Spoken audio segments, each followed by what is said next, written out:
ఇక నుంచి మన తెలంగాణ ప్రభుత్వం లేడీస్కి షాక్ ఇచ్చే న్యూస్ ఇచ్చింది. ఏంటో తెలుసా? ఇన్ని రోజుల నుంచి ఫ్రీగా బస్ అని చాయ్ కోటికి, కూరగాయల గురికి, చార్మినార్కి, కొండాపూర్కి, బిర్యానీ తినికి పోయిన లేడీస్ అందరికీ దీనిపైన ప్రభుత్వానికి చాలా భారం పడింది.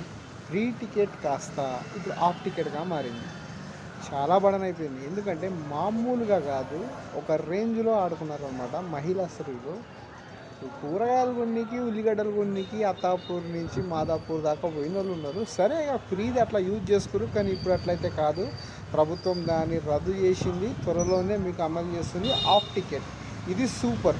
ఇది అందరికీ వర్తబుల్. ఎందుకంటే ఇన్ని రోజుల నుంచి మా మగవాళ్ళు ఏమనుకున్నారంటే ఆర్టీసీ మా వల్లనే నడుస్తుంది అని ఒక్కొక్కడు అనుకుంటాడు. అది కాదు, జస్ట్ ఓన్లీ జనరల్ బస్సులకే ఫ్రీ పెట్టిర్రు. దానివల్ల చాలా ప్రాబ్లమ్స్ మామూలుగా క్రియేట్ కాలేదు. అది అందరికీ తెలిసిందే. సో ఇప్పటికైనా